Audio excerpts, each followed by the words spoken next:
প্রিয় দর্শক, আপনারা দেখতে পাচ্ছেন কিশোরগঞ্জ অবস্থিত পাগলা মসজিদ এর কিছু সাধারণ ভিডিও ধারণ করলাম।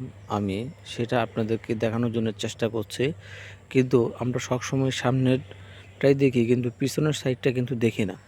দেখেন, আমাদের পাগলা মসজিদের, কিশোরগঞ্জ পাগলা মসজিদের যে বড় গেট, এই গেটটার কিন্তু কাজ করা হয় নাই। কিন্তু এই গেট দিয়ে মানুষ কম ঢোকার কারণে কাজ করা হয় নাই। এখানে কিন্তু প্রতিবারেই মহিলাদের জন্য আলাদা নামাজের ব্যবস্থা করা হয়।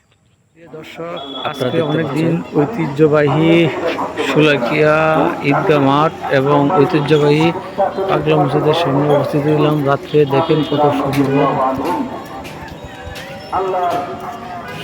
মর্যাদা পাওয়ার জন্য, আল্লাহর পক্ষ থেকে সম্মান পাওয়ার জন্য, আল্লাহর পক্ষ থেকে হুজুর পাওয়ার জন্য তারা কাজী ছিলেন।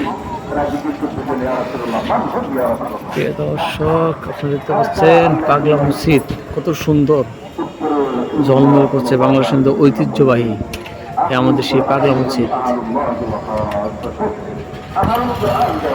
এখানে অনেকদিন পর আসা হলো।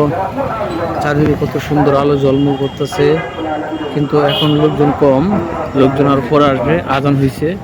ওই পাশে আপনাদেরকে সম্পর্ক দেখাতে পারতেছি না, তা যতটুকু আসতেছে ততটুকু দেখাচ্ছি। আপনি দেখতে পাচ্ছেন এখানে 24 ঘন্টায় মানুষ থাকে।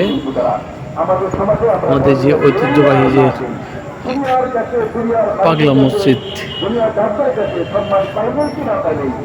সেখানে আসল সম্মান পাওয়ার স্থান তারা আল্লাহ এবং আল্লাহ রাসূলুল্লাহ সাল্লাল্লাহু আলাইহি ওয়াসাল্লাম কোরআন বলা হয়েছে, আহলে কোরআন